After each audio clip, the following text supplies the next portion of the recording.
Yes, hello. Oh, great! You can hear me. Um, yeah, I'd like to discuss the evidence for the resurrection of Jesus Christ. All right, cool. You're a Christian? Yes, yes.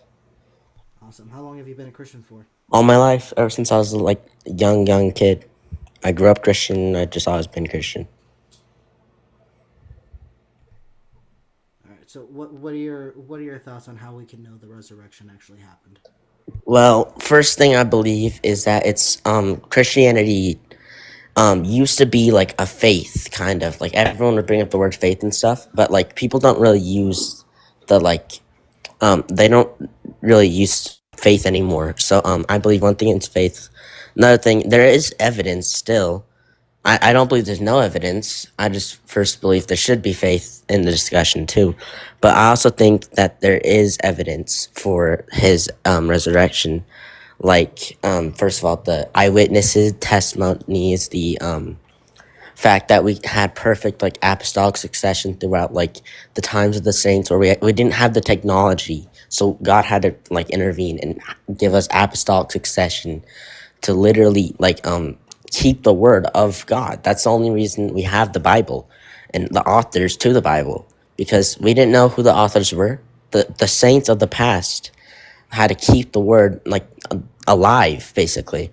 So I believe yeah, they kept that evidence alive. That's the evidence we have now for Christ's resurrection, basically. The eyewitness testimonies are, I think, to expand on that, um, the eyewitness testimonies converted Rome from persecuting Christians to becoming a Christian theocracy. And I think when you stand in front of Roman guards who are crucifying you upside down like St. Peter, when it gives your claim a lot of credibility when you can just stand in front of the crucifixion and say, wait, but I'm still going to hold my claim. Jesus is God, and I'm a follower of Christ.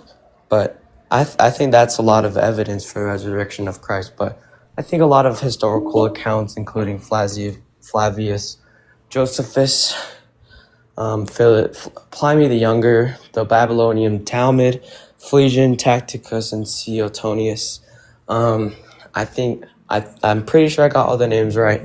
I haven't looked at them in a while, but one example, like Tacticus, he hated the Christians, but he wrote about Jesus Christ's crucifixion, and he wrote about Jesus Christ's resurrection. Even though regardless of whether God was God, he hated the Christians, and he still wrote about these historical accounts.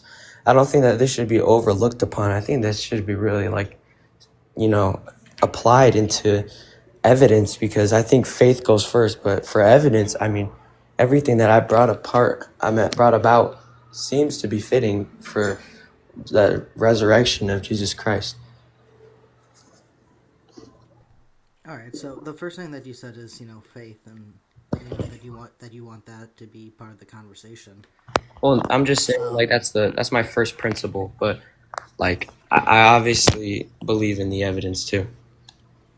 All right. Sure. But I have no problem starting with faith as point one. All right. I don't see why we would use faith at all, because faith is not a reliable path to truth. And if the whole thing is we're trying to figure out if this event was true, then faith literally is unnecessary to the conversation. It's worthless, because faith can't get us the truth. You can believe in anything based on faith. Well, faith isn't supposed to get you the truth. Faith is supposed to help you stay on the path of the truth after you use evidence to conclude what the truth is, basically. Like, would you put your faith in a friend who you trust, or would you put your faith in a man who comes and preaches the word of God? Would you put your faith in yada yada, or this or that, or anything? It depends on the evidence first, and then it is the second factor is, should you put your faith in that person? And then that's when it really that's when it starts to matter. It doesn't get you the truth. You get the truth, and you use faith to expand on the truth. So what prior evidence are you using to say that we can have faith that when the Bible says the resurrection happened, that we can take that to be true? Um, Sorry, can you repeat yourself? Yeah, you were saying like, oh, what would I put my faith in a friend and stuff like that? Yeah, given with like enough proper evidence for in prior circumstances that shows that they can be trustworthy and reliable. Sure. So, what evidence do you have prior to this event, the resurrection, that can show us that when the Bible makes the claim the resurrection happened, that we can take that to be true? Well, like I presented before, Flavius Josephus Tacticus, the Rome converting from Well, persecuting all. none of that means the resurrection happened. Josephus and Tacitus, they never said that the resurrection actually happened. They were documenting a group of people, the Christians, and how they were growing and what they claimed about their beliefs. They never said that there was any type of backing or validity to the resurrection. Tacitus actually called it silly superstition. So, yes, they wrote about Jesus, they wrote about the resurrection, but only because that's what people that were existing in the time frame that they were claiming in this small sect of religious people. They were not detailing it as accurate history. Well, I mean, I was about to present how Rome converted from a, completely persecuting Christians in the name of Lord Caesar to a Christian theocracy. That's not something that just happens for any reason. I think the eyewitness testimonies of Jesus Christ and Jesus Christ himself brought about the conversion of Rome. So countries that have turned Islamic, you think that that means Islam is true just because a nation turned to a certain religion? Well, were they persecuting all of Islam beforehand, or were they Muslims using, were, or were they yeah, using? Muslims were being persecuted when they were a small sect growing out as well, just like the Christians. No, And we also have like saying the Norse no. pagans. They're also a sect that a religion took over their country. They were also persecuted. So, just because a group of people were able to turn a country a certain religion does not make the claims of that religion correct. I'm not saying And that, so but I'm it gives it a wondering. lot of So credibility, don't you think? no, I don't. Not at all. All right. Well, would you like to move on and keep talking about the resurrection? If you would like to move on, if you don't have anything else for this topic, then yeah, we can move on. Did you want to talk about Like, one would you more? like to come back to it? I'd like to come back to it if you can later. I for now I'd like to move Sure, on to other stuff if you'd like. sure. What would you like to move on to? Let's start off by what if we like stripped off of religion and made this about the talk of like having a divine creator or not having a divine creator, you know?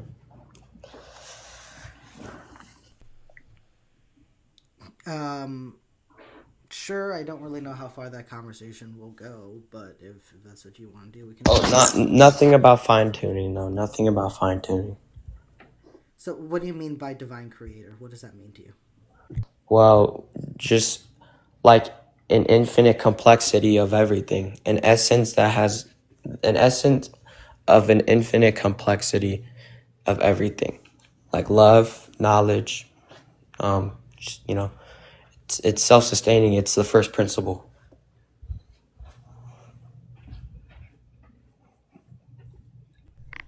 The essence of the infinite complexity of everything. Well, not What everything, does that mean? not everything mortally. Just it's an infinite complexity, meaning it's just it's tied to nothing. It has no incapabilities. Yeah, can I tell you how I like to think of God like in an analogy? Na- Sure. What And what what is God to you? analogies can't really explain God because every single one of them will like have something to point out or this or that. But usually when I like to think of God, I like to think of like a chain, chain like hanging from the ceiling, or a chandelier hanging from the ceiling. Like what is carrying the chandelier? The ceiling. That's just like the foundation, and then that's there's nothing before that. There's only after that. There's no beginning to the ceiling. The ceiling's just kind of like there, and then the chains are just going down, and that's kind of us. That's how I like to think about God and creation. God is a ceiling and we are chains? Almost like that, but I'm not quite sure if I'm following your analogy. Do you no, want me like to try to break it down a little for me? God is the beginning, but there is no beginning because like he started everything, but he has no beginning himself. The ceiling started the chain link. It starts with the ceiling because it's holding on to the ceiling, but technically, the ceiling itself doesn't have a beginning. Real quick, 1 second. Giga, is this better? Yeah, that's better. Am I louder? Can you hear me better? Yeah. All right, cool. My apologies. Anyway, go ahead, continue. I'm sorry. What? Go ahead and continue. You were saying about how you view God. Oh, well, I'm done. Okay. Um, yeah. So if this is what you believe, that there was something that has no beginning that kick-started everything else, okay, cool. I just don't know how you can demonstrate that to be true and that is a quote-unquote divine creator. Well, I can't prove anything to be 100% true. If we could, Okay. none of us would have different beliefs. But I put together the evidence of the apostolic succession and how nothing has changed and how the New Testament and the Old Testament goes together so well. How there's so many cross references in different books of the Bible from different time periods. I put together this evidence, and then I put together the evidence that maybe morality is objective, and maybe there's something out there. And if morality really is subjective, then my belief doesn't matter. And if I really did believe there's something out there, then, well, it doesn't matter because I won't exist. But if there is something out there, then I might as well believe in it. So I put together the evidence of the apostolic succession as point. Maybe if I'm going to believe in a divine creator, I would believe in Jesus Christ, the Holy Spirit, or Heavenly Father, or the Heavenly Father being the first principle, of course. But I'm not here to say fine tuning or be like, there has to be a first order to all of this creation because obviously the earth hasn't always been perfect. There was a time where, the earth was just, had no life and then prokaryotes came about and yada yada. But I'd rather point to the fact that morality is objective rather than, believe morality is subjective. Because if it is subjective, then my belief doesn't matter. I don't see why it doesn't matter. And so, morality. What do you mean by morality? Because by definition, morality is subjective. So if you're trying to say it's not subjective, then I'm wondering what you're talking about. Because it's not morality then. Like I'm saying, there's something more to being a good person on earth. There's something more to going to church and taking the sacrament. It's not, none of it's subjective. All of this has an objective. It actually means something. And I believe that maybe there's an afterlife. If there isn't, then it doesn't matter. Then it really doesn't matter. I'm happy knowing that there's something out there that is safe for me. I was on a shroom. I don't know if I can say that on TikTok Live, but I was on a psychedelic trip. And I started praying, and I immediately just felt warm, like I was with my dad, because I needed my dad at that time. I was crying for my dad. But I started praying, and I felt warm. Whether this is subjective or objective, I felt great from this. So why not believe in it? I put together the evidence. I put together my feelings. It led me to just have a greater life. It's had me to greater relationships. Why not, everything that I've studied points to Christianity being true. And if it isn't true, then it isn't true, and it doesn't matter.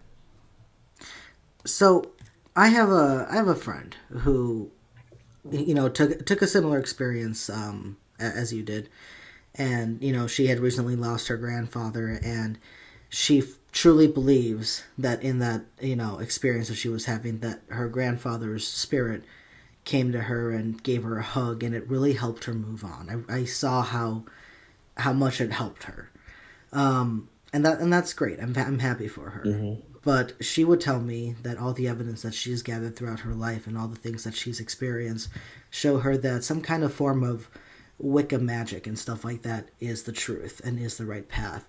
So for someone like me, who hears both of you tell me the same exact thing, just in completely different, directions. Well, mine has a lot Clearly, more both. nuance than just one mushroom trip, but sure. No, so does her. She goes through all these different studies of all how paranormal experiences, studies done on paranormal experiences, people that have seen different things, different spirits, how they've come in Right. contact. My point Um, was so that if so my, okay, sorry. my point is that she also has stuff that she bases her belief in, just like you do. I think we all do. So That's when how we I look, believe in stuff. no, I understand, but when trying to determine which one is true, and I'm trying to see which one of your guys' belief corresponds with reality, I can't pick one over the other. They both seem to just be okay. That's your cool opinion, and good for you. You can have it, but it doesn't seem like either of you can base in reality like those supernatural claims of my grandfather's spirit visited me or the resurrection of Jesus happened. You can't seem to base that actually in reality. Um, okay. I hope you don't think that I'm basing that off my mushroom trip. I was just saying that whether No. it is true or not, I find comfort in it. So why leave? You told me that, or I saw in the Well, what's more that important to you, comfort or the truth? comfort. Okay, so for me, I feel like Yeah. truth about what we are here, what we are now, and what we have here.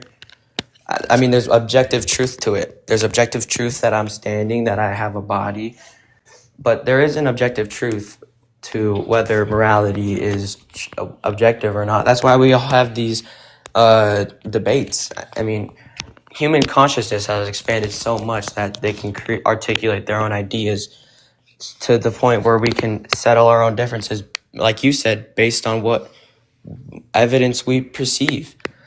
And that's exactly what we're doing right now. And all I'm trying to say is I'd rather find the truth in what we have right now. But if there's something out there that we don't have an objective truth on, I'd rather believe in it than just say this is not true. I don't think it's and also I don't think it's the truth whether God is not real or not.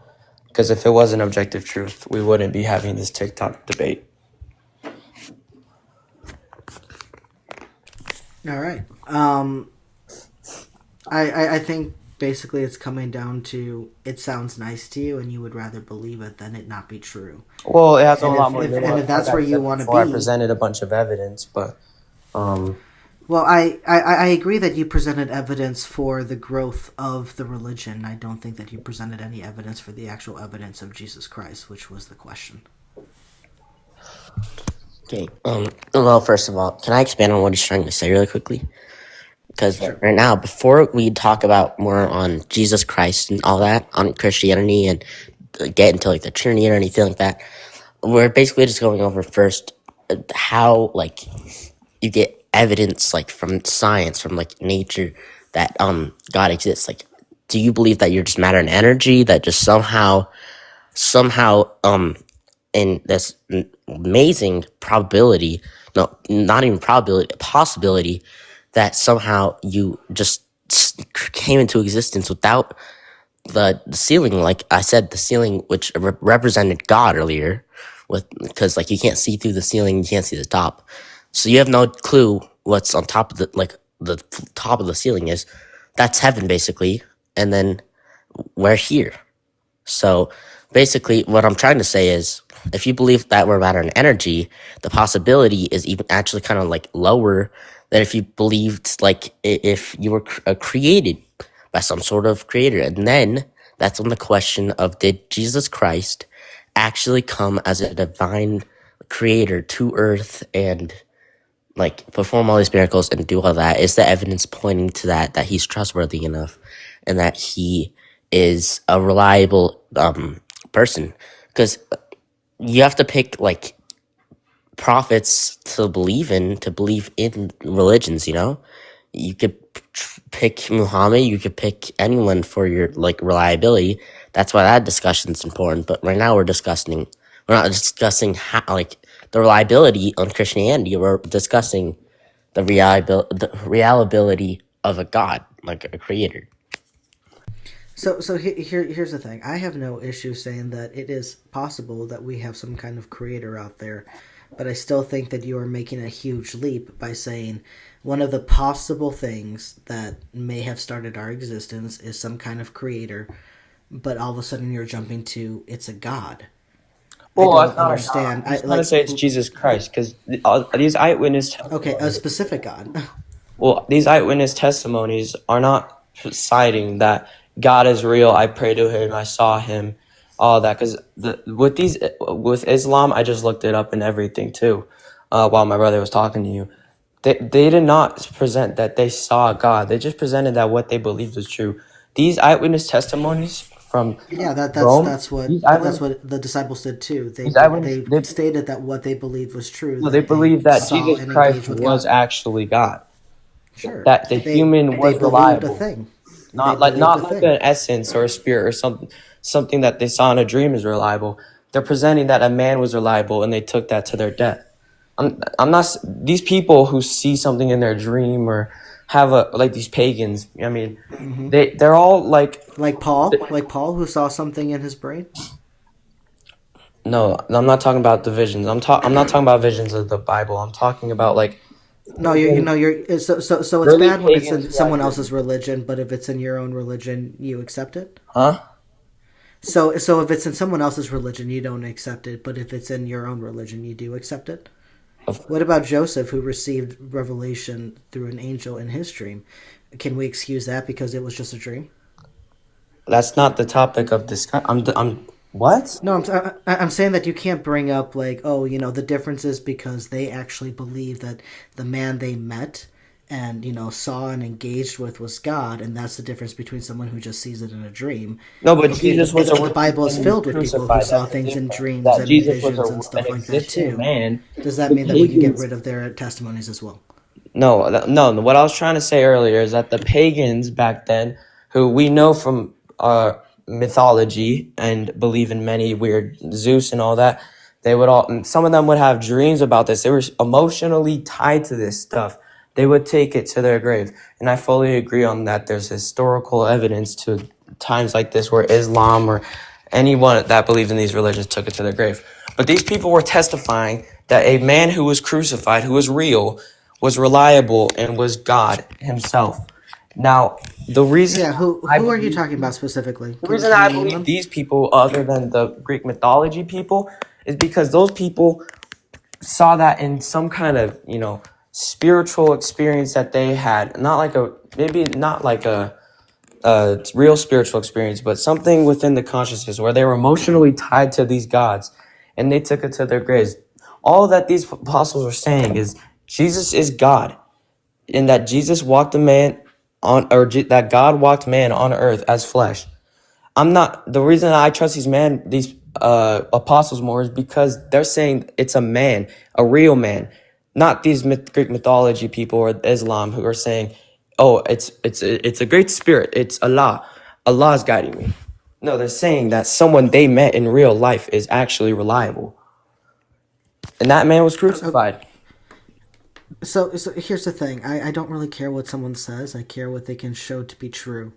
So we have a couple of people that claim that they heard this quote unquote eyewitness testimony from other people saying these things happened. How do we know they happened? What do you mean? How do we know they happened? That's how we have the Bible.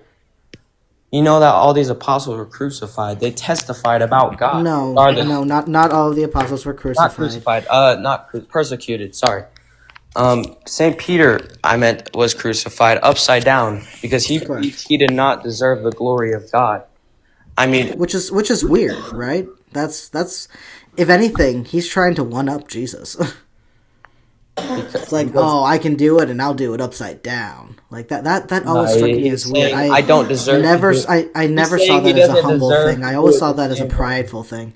No, he did it as a form of humility because he didn't want to be crucified the same way Christ did because he felt like he didn't deserve it. Being crucified upside down hurts a lot more than being crucified upside up. You realize the blood going to your brain and everything. That's what I'm saying. He's trying to one up Jesus. He's trying to make his thing more intense than Jesus's. It's like, hey, you did this, let me raise you. Like, What? it's weird. It's prideful. Bro, It's what? a strange thing to take. I I don't feel know. like that's The an ad whole hominem at that point. how is it an ad hominem when You're I'm just throwing literally like crazy, describing? you're just throwing crazy, opinions about what Saint Peter did, why he did that. Oh no, I'm 100% saying that story always struck I me think as if you were strange going to be crucified, because the way that I see it not is, crucified, it if you're seems about to like be he's trying to crucified, one up Jesus. you would ask for it in probably the most, normal, feeling way that doesn't hurt. Saint Peter took it in a way that was terrible. I mean, Yeah. he's pretty brave for that. I mean, I don't think he did it because he's trying to one up Jesus. He just felt like he did it. I'm not saying he did. I'm saying that that's just something that's always been in my head whenever I heard that story, was because it seems weird to me. Well, that's crazy, man. But that's Yeah. not how Saint Peter felt. So I want to ask you, how many of the apostles do you think were martyred? Huh? How many of the apostles do you think were martyred?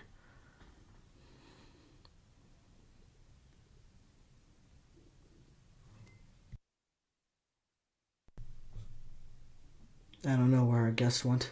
Sorry, I said all of them, but Oh, okay, there you go. except for Sorry. one of them, who got burned and ran away, and yeah, who got burned by water. So did you know that we actually only have evidence for 2, maybe 3 of them?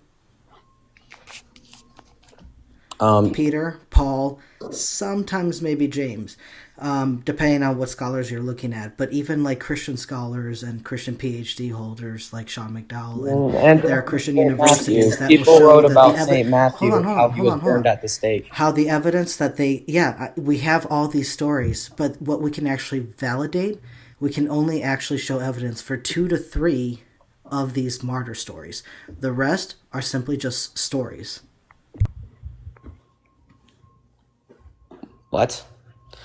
So if we don't have evidence, Even the Christian provide universities like and like scholarships it's will agree solid with that. evidence that we only have evidence for 2 because if they're just stories, then I guess they're just stories. But you got to prove that to me. Yeah, sure. Give me 1 second. Let me look up the university. But Sean McDowell is a Christian PhD holder. He did his dissertation paper on the evidence for the martyrs, and he came to the realization that we only have evidence for Peter and Paul. You chilling, bro? All right.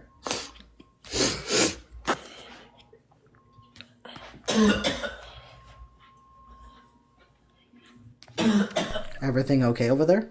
Yeah, he just my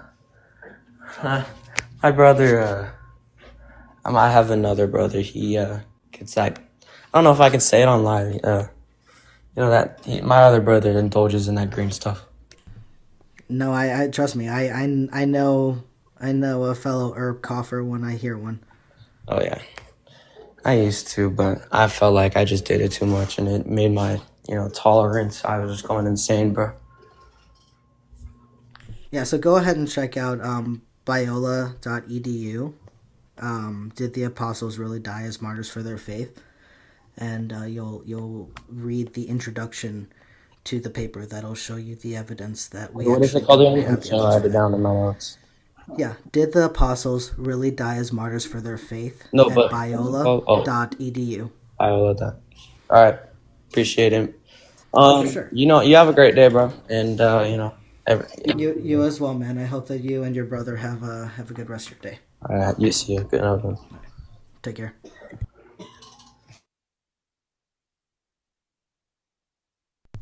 All right. Let's move on. What's happening, man? Hey, how are you doing? I'm doing good.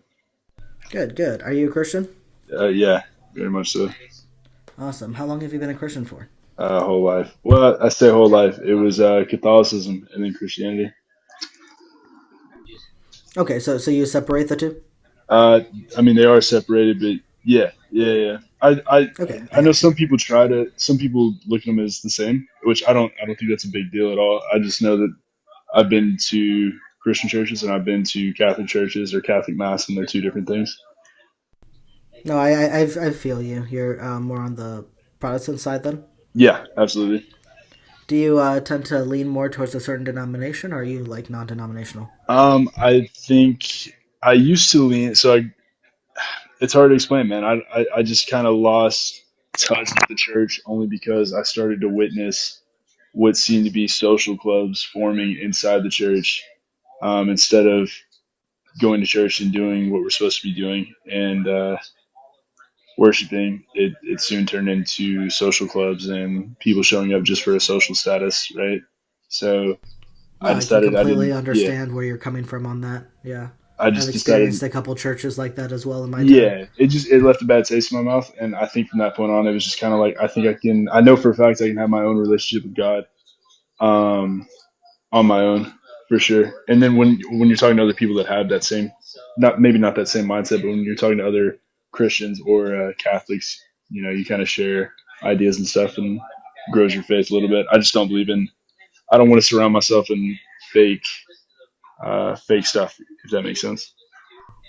Yeah, no, I understand completely what you're saying, and I agree with you. As someone who used to share the faith as well, I think that You don't finding share a it anymore. church where you no, Why but not? I think that finding a church that you believe is actually actively following God correctly is very important. So, Why don't you follow the faith anymore? oh, because I became unconvinced that it was true. What made you? What brought you to that? Sure. If you Actually, well, don't I mind mean, me asking, that was complete. That was a very rude way of asking that. But I'm no, just, you're fine. You're yeah, fine. It was not one thing. It was many things. heard. Okay. It was a long road. It wasn't something that I was trying to do. Well, take me down the road, I man. was Just I was have a actually trying normal, to strengthen my relationship with God of when course, this happened. But question your faith. um, That's what God told you to do. yeah, and well, it wasn't even me questioning my faith really. It was just me wanting to dive in and being like, "Hey God, my relationship with you hasn't been as strong as I wish it had been, and I hope that you can help me do better. I want to have the relationship that we once had before." And going through that, going through reading my Bible again, trying to study it more, and actually trying to go deeper than just a surface level reading of it, I came to realize a lot of it has some contradictory points. There were some things where I realized that my own moral system went against what God's was, and that didn't make any sense to me when I tried to surrender it to God.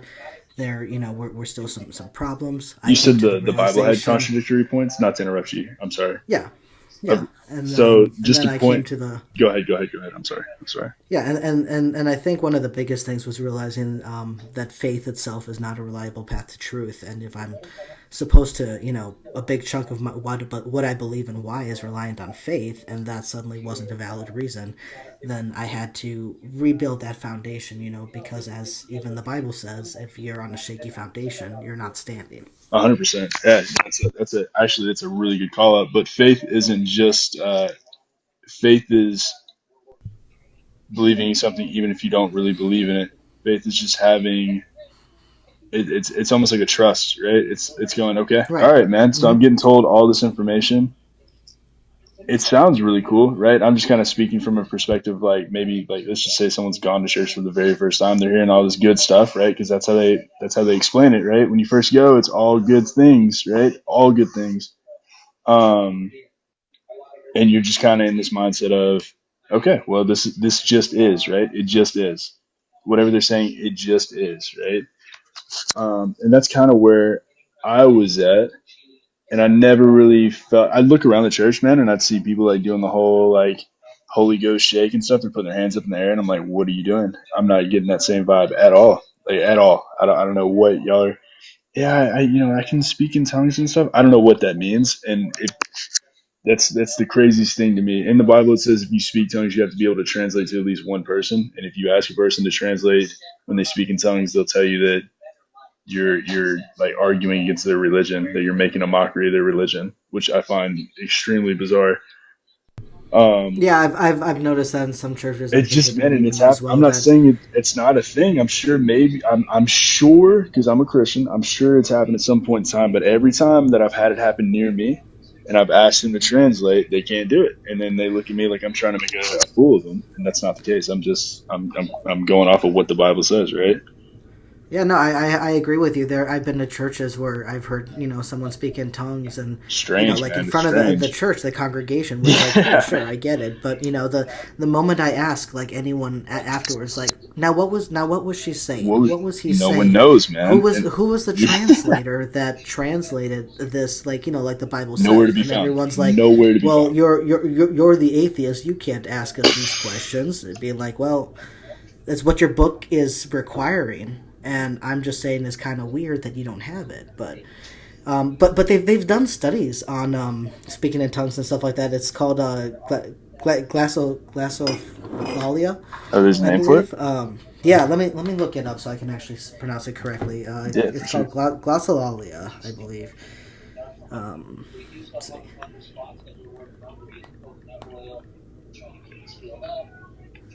A phenomenon of apparently speaking in an unknown language, especially in religious worship. It is Yeah. practiced especially by Pentecostal and charismatic Christians. Yes, man. It's those guys that be Yeah, holding the so this rattlesnakes. is the official term for it. It's Yeah. GLOSSOLALIA. And so they've done some study on this, and they have come to realize that language is pretty cool, right? But it's very distinct depending on culture and area of the world. Yeah. And they've come to find that the people that are speaking in these quote unquote other languages are kind of just that they through brain scans they've come to find out that these people are kind of putting themselves in kind of a hypnosis mini trance, and they have just broken I down think that their you might be able to. language. I could back that. I think that if you get that, I think that you can trip. I know that you always talking about. Yeah, Someone was talking about mushrooms earlier. I think, yeah, but yeah, you can have a trip sober. Your brain already produces definitely. enough chemicals that it's insane, right? Your brain is insane. I'm sure if you get into a certain headspace, you can probably do something like that, which that makes sense too. But at the same time, I genuinely It's think like it's a strange type of a dissociation where hundred the brain percent, breaks down the language that person already knows. So for me, if I were to speak in tongues, yeah, I would basically be in like a kind of a small mini trance where my brain would break down the English language, and whatever I'm saying, though it may sound like a different language, every syllable is a part of the English language. My brain is just spitting it out at kind of random. scrambling it. Cool. No, I didn't. Yeah, That's actually a neat thing to know. depending on what your native or whatever your speaking language is, Yeah, that's what it's going to be. Those syllables will be related to that language. It'll just be randomized because that's how your brain is operating at that point, which I think is interesting. fascinating. It is. It really is. I don't. I want to say. I really want to say like that could be the root cause of it all. But then again, I'd probably be giving into the narrative of like this is my whole issue, right? So you're very familiar with the Bible, right? You like you said, you grew up Christian, right? I'm pretty familiar. I'm not Good. going to say that I'm like a No, I'm teacher or an expert or well. anything Give me like that, but verse I, 7 through. No, I'm not going to do that. But yeah, right. I you, have the whole thing memorized. right? Don't you? I Like, wish, man. I wish I was that good. I'm not, and I get so frustrated with myself. But and really quick, sorry. yeah, go for it. Just speak. Yes, I'm trying to only bring up one person at a time. I've come to realize that the days that I do allow for multiple people to come up, people tend to speak over each other really I'm horribly, really. I don't think you and understand how appreciative I am that it's just me and you in here, and not 7 other people. yeah, I like. There are some days where I would like to have a group conversation, and I'll host one of those. But for right now, I'd like to do at most 3 guests, and like if I brought in someone else, it would be someone that I know isn't going to be rude, but someone who just has a nugget of information Yeah, that might beautiful. contribute to the conversation. Awesome. No, I love But that's all good with me. Yeah, I mean, it's your live, man. Do what you but please. yeah, that's all I wanted. I just wanted to answer speak truth's No, no question, worries. but At a point, like I said, you said that you were pretty familiar with the Bible, right? yeah, Um, you know about when God cast down. He had the fight in heaven. God cast down Satan along with the other fallen angels. But he tells Satan, you can have essentially, earth is yours, big dog. You do as you please. And Satan's like, what? Do as I please? God's like, yeah. It's like, really? But yeah, I have enough faith in what I'm creating. I have enough faith in them. You do as you want, right? You can betray them, you lead them to hate, do whatever. So I think from that point on, the greatest trick the devil ever pulled on anyone was convincing you that the devil didn't exist. Because if the devil doesn't exist, God doesn't exist, right? And that's one portion of it, right? To lead people further away from God, that's when you start introducing different ideas, right? You're passing on knowledge that shouldn't be passed down, right? And you can, I mean, that's going back to the freaking, what are the names of the giants that were The Nephilim. there? You go. Some of those guys were passing down information to individuals that didn't need to be passed down, false knowledge to spread rumors, to spread false truth, to divide people and keep them away. A great chunk of it wasn't false knowledge. According to the Book of Enoch, they taught us, things like Enoch's a fire, crazy book. building bricks. Yeah, yeah, absolutely. The inventions that, if it's true, advanced humanity extremely well. I mean, you think of like I'm not gonna say that's the common answer, but like you ask, like, at least in my perspective, like if I was to ask an atheist, right, all right, like what are you? Oh, I'm an atheist. Okay, so then what do you believe in? Oh, I believe in science. Like, it's such a common answer, and that would be such a, like, if I was to be that not every evil, atheist believes no, in I know science. that. I'm just saying, like, I feel like that's a common answer I get. That just seems like such a basic thing that I would pass down to someone if I was trying to lead them astray of what the truth is. Like, hey, man, it's science, right? You got all this other stuff. This is how we got. But you came from a monkey, right? We're connecting the dots. Look at this guy. Look at this. Look, you're kind of getting close to evolution. That's not any claim that any type of scientific evidence makes. No, it's not. Well, scientific evidence means nothing when it comes to religion. That's my whole point. True, yeah, is that true. I think that would be another way of leading people astray from the truth. I think, and it's so clever because it makes so much sense, right? Science makes sense, right? That's why you get taught it in school, because it makes sense, and that's how the world works. But that's the clever part of it, and that's the trickery behind it, is that it makes so much sense that that's something that you could believe in and be like, that I believe in this.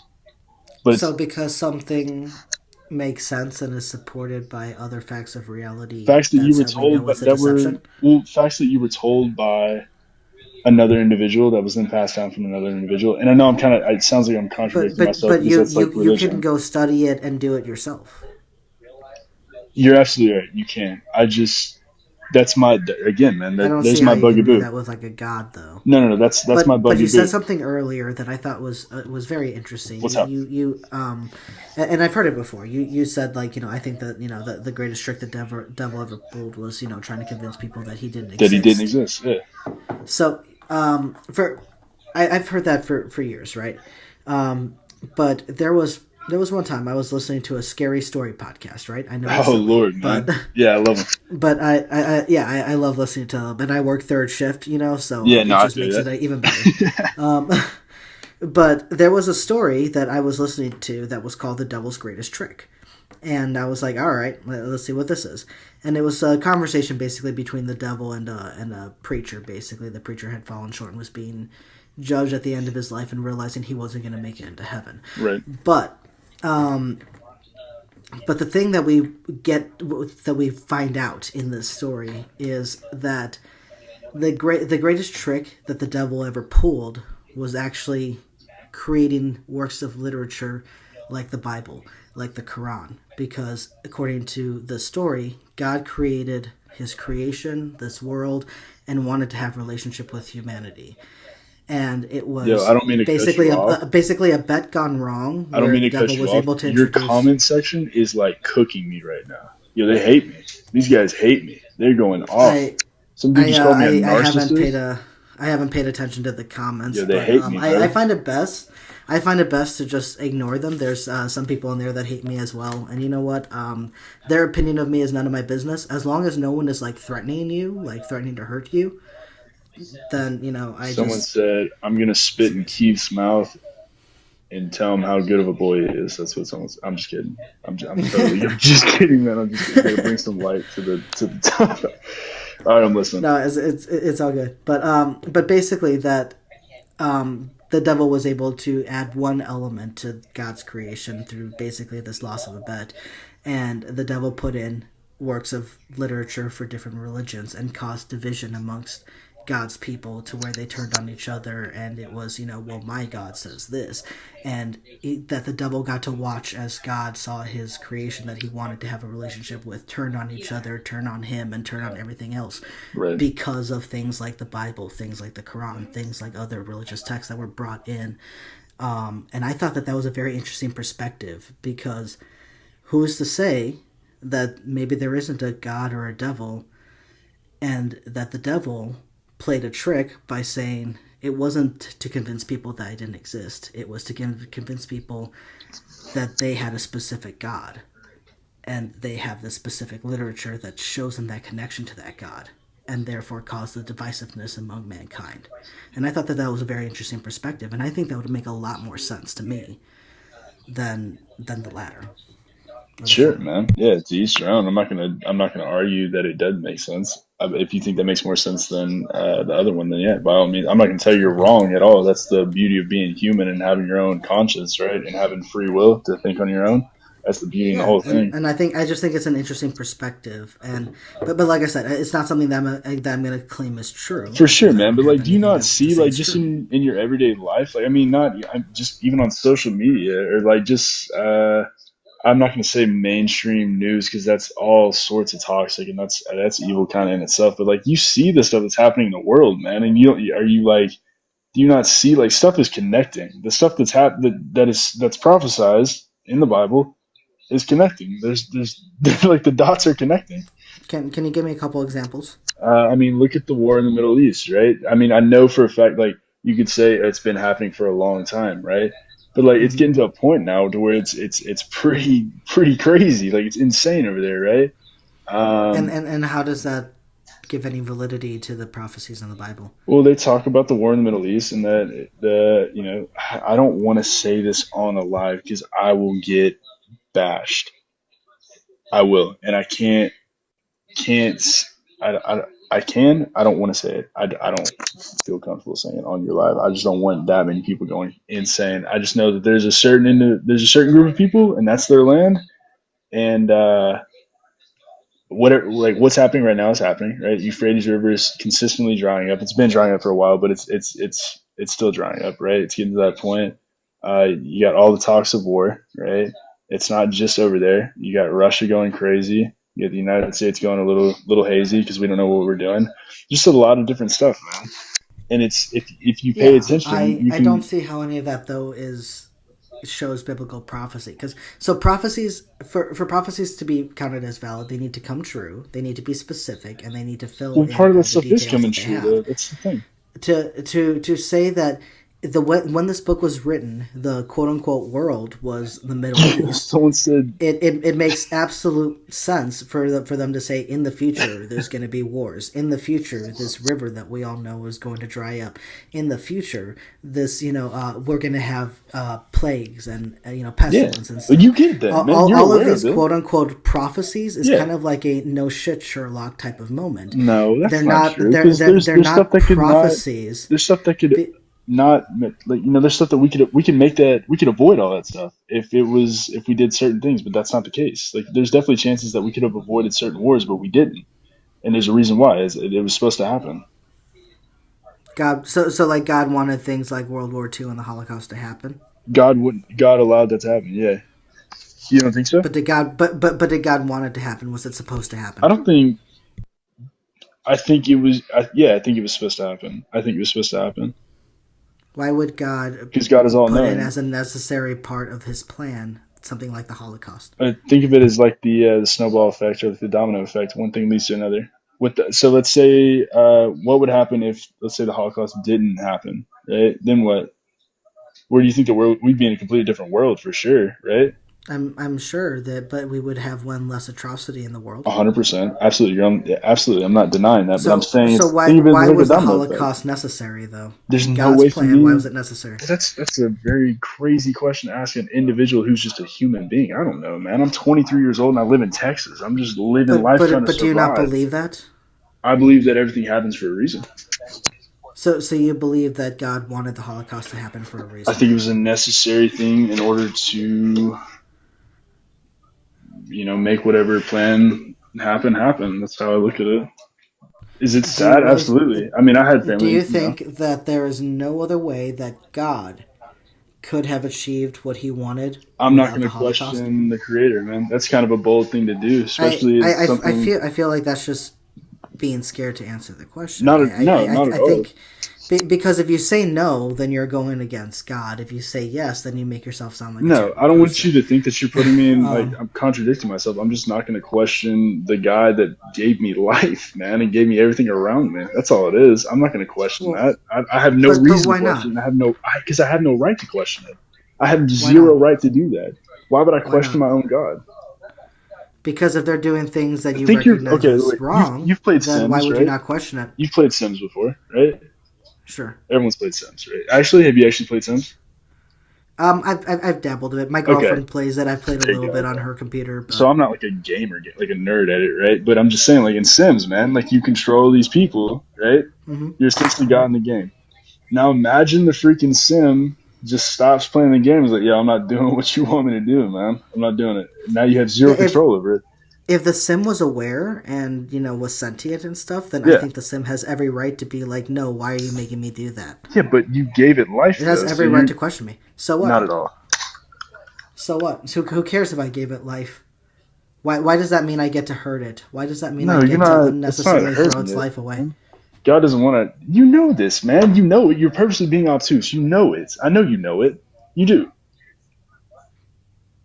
You do. You do. What do I know? You know. You know. You know. You know. I'm actually a little confused on what you mean. No, you're not confused, man. You know deep down what's true and what's not true. I think it just takes time, man. I think you keep having Are you conversations like saying that this. deep down I know that God is true? I think deep down you know what is right and what is wrong. Yes, and I 100% can guarantee that it's not going to match up to what you believe is 100% right and wrong. Maybe not right now. Maybe not right now. I think you keep having conversations like this, and as cool as you are, you keep having. You're not. Here's the cool thing about you, dude. You're not shutting anyone out when they're speaking. You let people speak their mind. I think you keep having conversations like this with other folks that are religious. I think you'll find your way back. I have faith in you. Pretty informational, smart individual. Yeah, I'm not going to say that it's not possible that I Oh might no, not it'll happen, believe brother. in God or It'll happen, gods man. again. It'll happen. Because there was one point in my life where I said it would be impossible for me to be an atheist, and look where I'm at now. So I can't say in good conscience that I might not one day believe in something, but if I do end up believing in something like a God again, I'm going to have a solid foundation for it, and it's You going to already be had a way solid. better than You have a solid faith. foundation. You just didn't see it. Well, I mean, clearly it wasn't a solid foundation because it didn't survive. It was supposed to happen, man. All right. Well, I want to thank you for coming up. I do want to move on to Do the it, bro. next Get guest before someone I else run on out here, of man. I'm time. gonna sit in the comments and I'm gonna listen and drop some crazy stuff like maybe OJ didn't do it. Make some people laugh. I don't know. All right. Well, thank you for coming up here. I appreciate your time. For sure, big dog. All right, bye.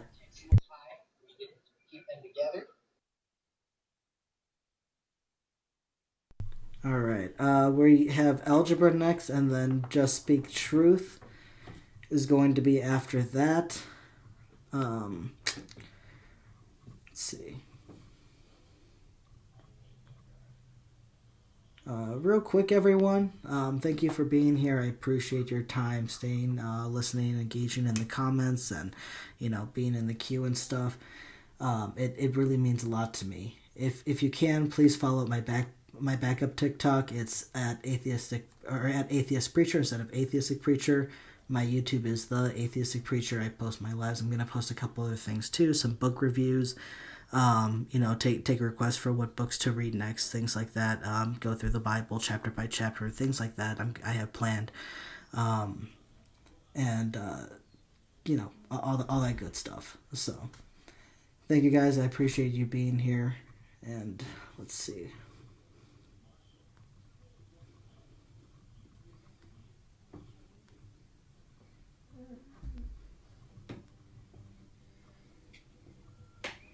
Hello, how you doing? Hey, good afternoon. Pretty good. Awesome. Are you a Christian? Yes, I am. Perfect. How long have you been a Christian for? 11 years. 11 years. Solid. Awesome. Are you like Catholic, Protestant? Do you have a denomination? You can say I'm Protestant. Okay, for sure. What on the background would you like to talk about? So the fourth, how can one be a Christian but not pro-choice? All right, for sure. And what do you think of that?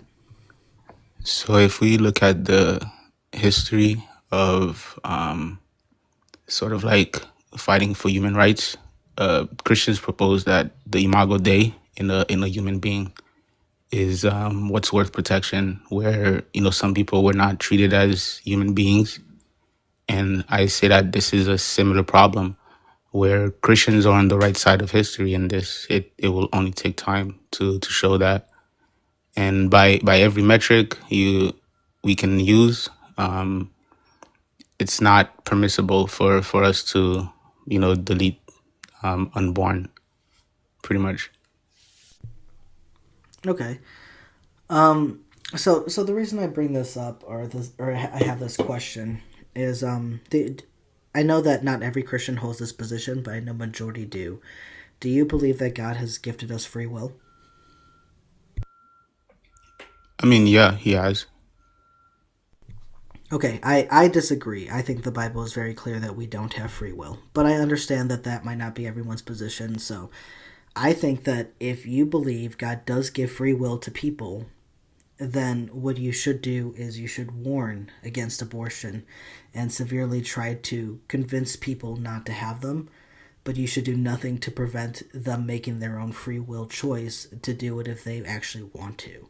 You should not take legislative action. You should not try to physically block them or do protests that involve trying to literally put yourself between the door and them. You should just simply try to give them the alternative and try to beg them to see the quote unquote reason.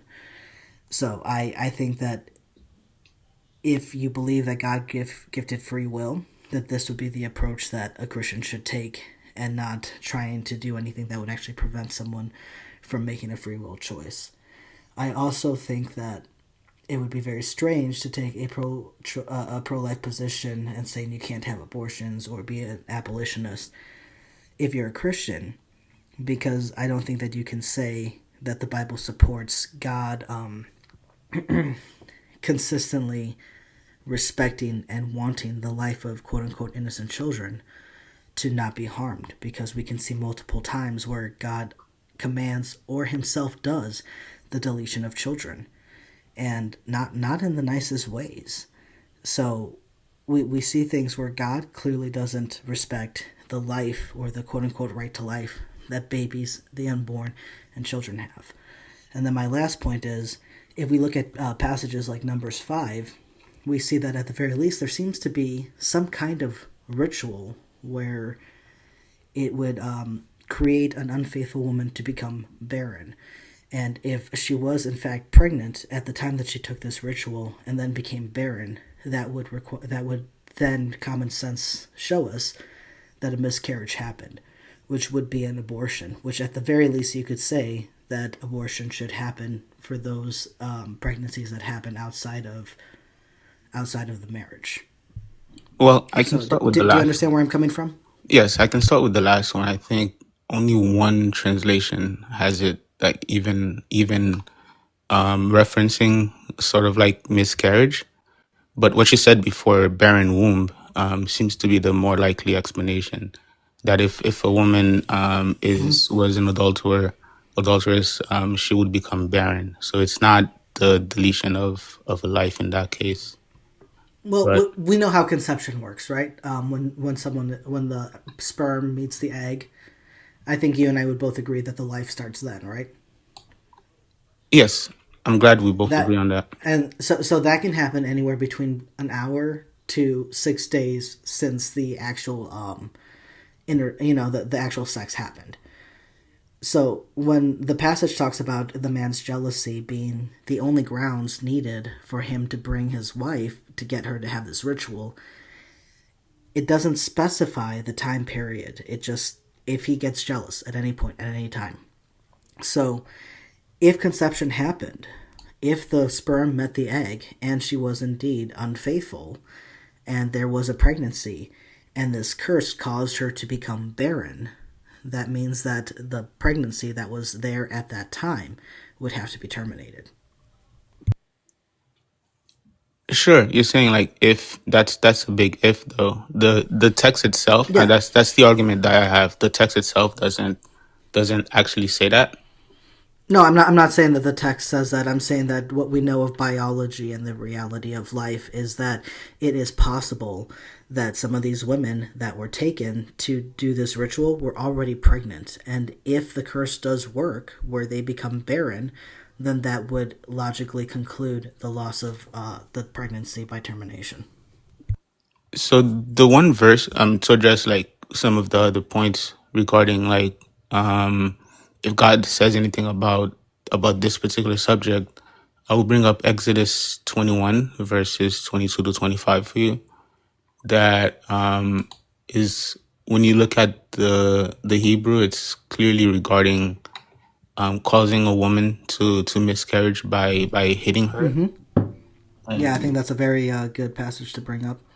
And so the thing is with there's one version Bible translation that totally twists the definition, but this one, if we look at it clearly, it's talking about treating showing that an unborn child is a human life, and it says life for life, related to not only the mother but the child as well. We What can translation are you talking about? That's the bad one. think it's the NIV. Okay. So I have the what do you call it? I have the NSRV. Do you like that one? Not particularly, but you can read from that. Okay, sure. And here I'm actually pulling it up also on Bible Gateway, so we have a couple different translations as well. I'm sorry, Bible Hub.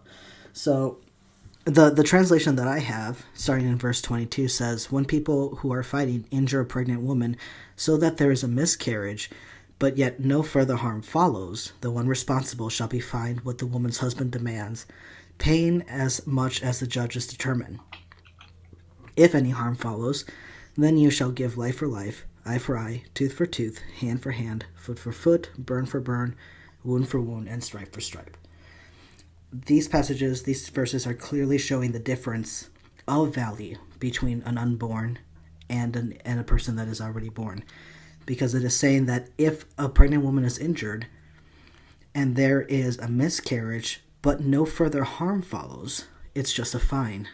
But if there is further harm, so something beyond the miscarriage happens, probably some kind of physical damage to the mother, then there is a life for life, a tooth for tooth, a hand for hand.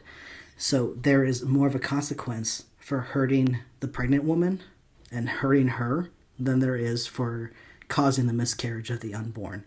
The text very clearly shows the difference in the value of life and how the unborn are not as valuable as the born. So this is why it's important to point this out. I guess like back during Roe v. Wade, right? We know some evangelicals, they weren't really interested in pro-life versus pro-choice, and like that translation that you read is probably after Roe v. Wade as well. But if we look at like This translation, the NRSV, this is the updated edition. This is the edition that is used in most Christian schools, seminaries, because it is the closest English translation that we have to the original text. no, so I'm saying though this is after Roe v. Wade though, but if you look at all other translations, so I was mistaken on the NIV because it's usually the usual suspect, but they do have it correctly in this case. So all of them say gives birth prematurely, nothing about a miscarriage, right? So like meaning that if you strike a woman, and let me just read the New King James Version. If men fight and hurt a woman with child so that she gives birth prematurely, yet no harm follows, he shall surely be punished accordingly as the woman's husband imposed on him, and he shall pay as the judge determines. And then, but if any harm follows, then you shall give life for life. So meaning that if she gives birth prematurely, but the child does not get deleted, then it's just a fine. But if the child does get deleted, it's life for life. So it's a pretty big difference. We Would you actually, well, agree? we don't have the text in any translation. I'm looking through them all. Never talk about whether the child has survived the exiting of the womb or not. It literally gives no consideration to it. It just talks about if the child comes out, or if she gives birth prematurely. But do you not agree that giving birth to stillborn children who are dead, is a thing that happens in reality? Yes, definitely. That So happens. so you can give birth to a child that isn't alive, correct? Yeah, unfortunately, So that happens. I can't find a single translation or version that says that the child has survived this. It just says that if there is harm done to her that causes the child to come out, then there's a fine.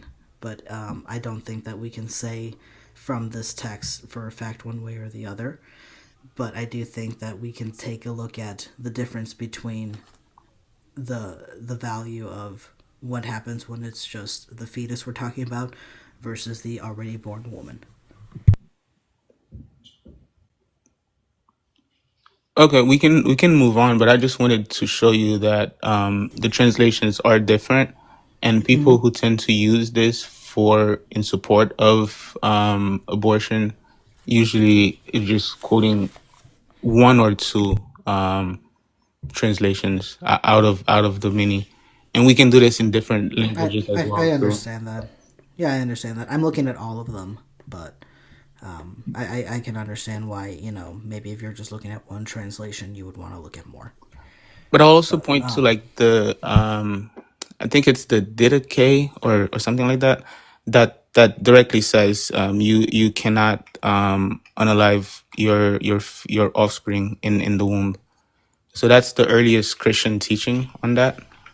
Just to give support on like why Christians have always it's been from the beginning that we don't support pro-choice at all. So this is just to show you that okay. according to Christian tradition, I agree. Maybe we can't use the Bible. The first one with the barren womb slash miscarriage stuff, we can. I don't know if we can agree to disagree on whether or not it leaves that possibility of because I guess you would say like how would the husband get jealous? It would have to be after the woman discovers she's pregnant, probably. So you have good arguments there. But in regards to like Christian tradition, there's no reason for a Christian to be pro-choice. But also like I mean that's a different argument. But the constitutional argument with like the 14th Amendment and stuff like that, and establishing fetal personhood, that's another reason I would say, like from a legal perspective, that Christians, but we don't have to get into that since it's more legal than trying to get you to. I want you to at least I want you to actually embrace pro life, but and I hope that you're not the type who gets angry. I guess if you can try to understand where we're coming from or empathize with the pro life movement. Well, that's honestly why I have these conversations. I want to hear your perspective. I want to know why you have it, and I want to challenge it. I want vice versa. My position itself is not to change your mind. It's just so that hopefully we have an understanding, and hopefully other people can understand both of our positions better, and maybe it'll help them make a better decision for themselves. Okay, that's all I had for today. I think maybe in a different context we can talk about the other topics around abortion. But Sure. yeah, I'll leave it for other brothers to try to bring you back to Christ. Yeah, that's all. Take All care. right. Well, thank you for your time, and thank you for coming up. Yep. Bye. All right. Goodbye.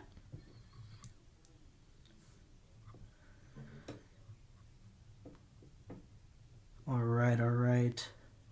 We have one more guest, I believe. Yeah, one more guest. Give me 1 second, though. I'm gonna run to the bathroom real quick, and then I'll let up our last guest, Just Speak Truth, and then we'll finish up our conversation with them, and then I'll probably get off for the rest of the day. But just give me one moment. I'll be right back.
All right, I am back. Thank you, everyone, for being here. I appreciate you spending your time here, taking to listen to the conversations I have. And thank you, everyone, for your patience. I like to give my guests the time to speak what they want to say. We're probably not going to agree, but I want to know where they're coming from and why, and I hope that they can understand where I'm coming from and why. So, again, thank you, everyone, for being here. I greatly appreciate it.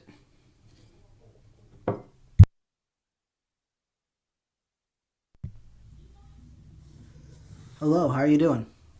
I'm doing well. How are you doing? I'm doing pretty well too. Thank you for your patience. I know you've been waiting for a while. Yeah, no problem, man. How should I address you? You can call me AP. AP? Okay. And what can I AP, call you? Do you want me to call you you can Steve? call me Tom. Tom? Awesome. Yep. Great meeting you, Tom. Great meeting you too. Are you a Christian, Tom? I am not, and I just want a few minutes of your time. I know that you're about to get off, but I wanted to respond to all your prompts one at a time, if I may. Okay, but you are not a Bible believer, correct? I am not. Okay. Yeah, if you want to run through them, go for it. Okay. Abraham is a good example of faith. Abraham was told by God to unalive his son Isaac as a sacrifice. And then God said, "Oh no, I was just kidding. I just wanted to test your faith." And let me go to the second one. That was the first one. It's so obvious, but the second one, the second one is just crazy. Like, why would God justify slavery and not just say it's outright wrong, which every country in the world at this point and hundreds of years ago, like the United States was the last major country to outlaw slavery in 1860, what was it, 465. Number three, evidence for the resurrection of Jesus. They say that there were all these witnesses, but they never name them. Plus, what the Bible says was written, I think the earliest expert dateline or timeline is 70. It's like 70 to 150 years after Jesus Christ was resurrected. And they say that there were 500 witnesses, and they don't name any of them. And it was written almost a century after the resurrection.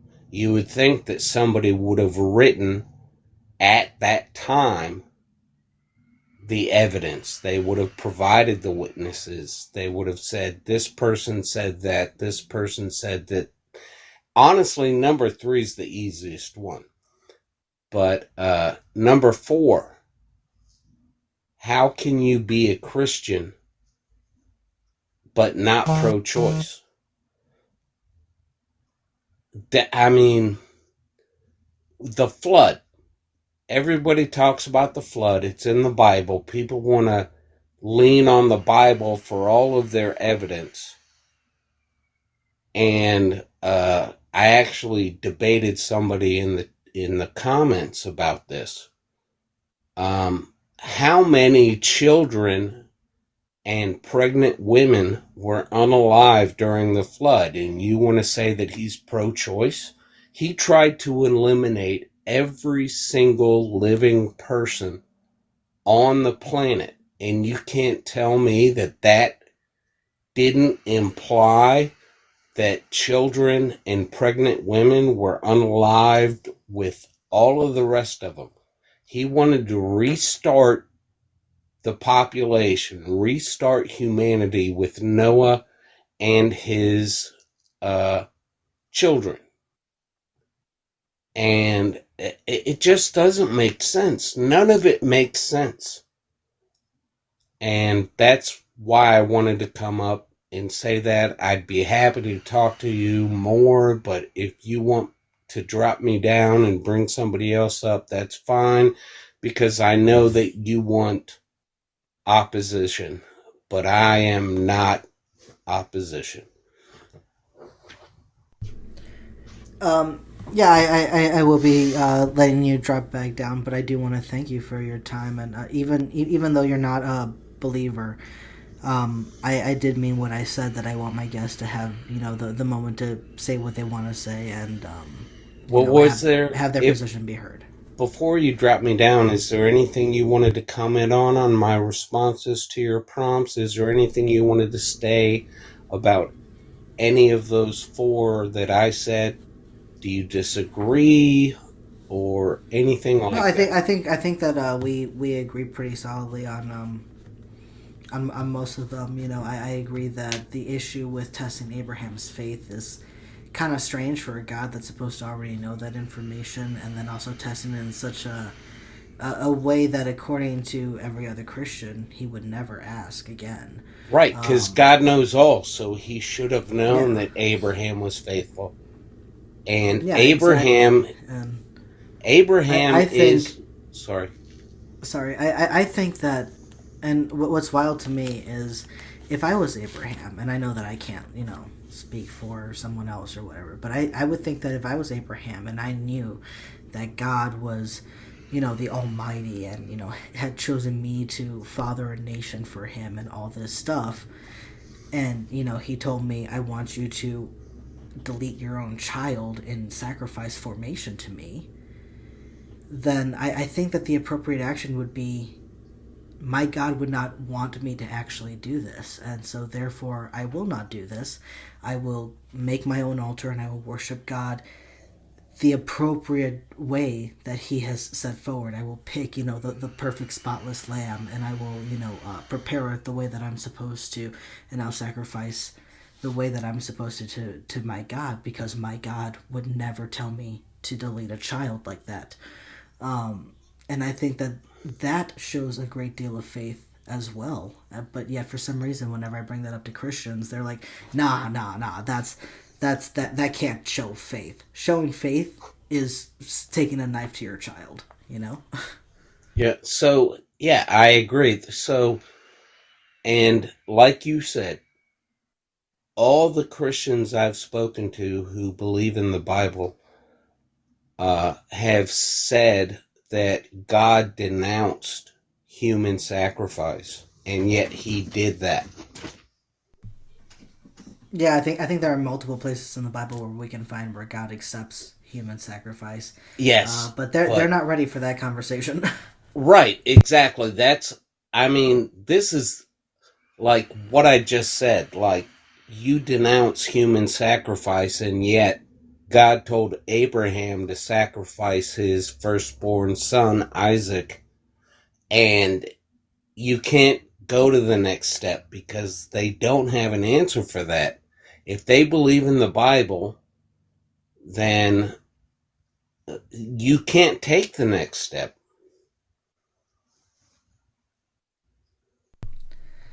I think it sounds like you and I agree on quite a lot. Yeah. Again, thank you so much for your time. Thank you. Yeah, no problem, man. I'm following you. On my off days, I do want to, have more of a panel type of discussion, because I'll be able to spend more time on here. I'll be able to, pay attention more to multiple people talking. So I will be looking for more than just opposition then. You're welcome to come back at one of those times too, and we'll let you up to talk to some other I appreciate it, brother. I do. I appreciate it, AP.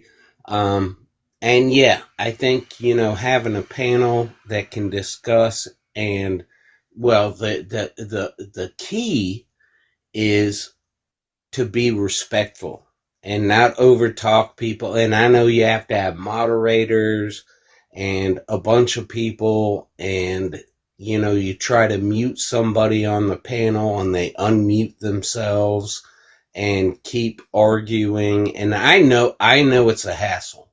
I know it's a shit show, if I can say that. But I'm following you, and I would like to talk to you again. I think we're on the same page. I've never been a moderator, but I could try it. If you wanted to make me a moderator, I'm willing to try it, but I've never done it before. I don't even know how it works, but yeah, the next time You know what, Tom? I'm going to be 100% honest. I have to know someone before I give them moderation abilities. Like we have someone like not the real Dwight in the comments. I knew him for quite a while, engaged with him for quite a while before I made him a mod. But if you keep popping in here and I see that you're respectful and that you're giving Yes, solid sir. information and stuff like that, I have no problem making you a mod, and we can figure out how to show you how to do that when that bridge comes. Go ahead and DM me with any questions or requirements that you have. And I am respectful. The only time I raise my voice is when somebody else does. I try not to, because, I like debate, and sometimes people get animated and raise their voices. I try not to. I mean, I've never been a moderator, but I've always thought, like, why did you kick that guy? Just because he raised his voice? I mean, he's opposition. Like, this is what you want to drive your viewership up. So to a certain degree, it depends on the level. But I agree with you. For me, and like I said, this is just for me. If you become a moderator for someone else, they might have different guidelines. I myself am a fan of people being able to express themselves as much as they can without it becoming damaging to somebody else. So I don't care if someone raises their voice at me or, if they're yelling at each other. If they can show that they are mature adults and they can show that they are able to bring themselves back down to where they can have a good communicative progressive conversation again, then I will let it continue, because I think that showing that emotion and showing that passion that someone has for their beliefs and why is very important to understanding where they're coming from. Right. And as long as they can show that they're mature enough to get themselves back down to where they need to be to continue having the conversation, then we'll let it go. My only problems, like I won't have anyone be muted in the chat or anything like that unless they're trying to actually, throw slurs around or throw verbal threats around or try to threaten someone's life. I had someone who threatened one of my friends' lives on here one time, and it was someone that I would have kicked normally, but it was something that my friend told me, no, it's okay. I want the people to see how this Muslim, it was a Muslim, wants to threaten me because of this. So I'm very big on the consent of the people who are involved, as well as if someone is violating that consent by throwing slurs or trying to make threats, that's when I want them to be muted. Or, of course, if they're violating TikTok's terms of service. Other than that, if they get a little loud or if they say things that I don't like or don't agree with, I don't care. I think that they have every right to say it, yeah, sounds great. Just DM me with your requirements or questions, and I'll respond, and we'll go from there. But no, I'm really enjoying this live. And Sam is 3, little puppers in my picture. I know, I keep looking at your picture, so adorable. She is so adorable. She's a girl. Her name is Sam. And she's an American pit bull with it's some... those ears, man. Yeah. She got those ears. Yeah, like, people talk about docking ears and docking tails, and I'm like, why? No. Like... They're beautiful. Yeah, it's abusive. I mean, why would you do that? They're so beautiful with their tails and their ears. Like, why would you do that? It doesn't And they make them so look any cute better. when they have their tail and ears, and they're happy to see you. Yeah. They wag their tail, they wag their ears, Yeah. and it's so adorable. Like, why would you want to get rid of that? Yeah. But the thing about a pit bulls is she is very stubborn. Oh, I believe it. She will look at me but full of sometime. love, I'm sure. Yeah, Full of love, I'm sure. She will look at me sometimes like, fuck you, Tom. I don't want to do that. But, I have a yellow lab that can be pretty stubborn as well, so. yeah. I mean, they're dogs, but, yeah. So it was good talking with you, AP. Pitties are sweet.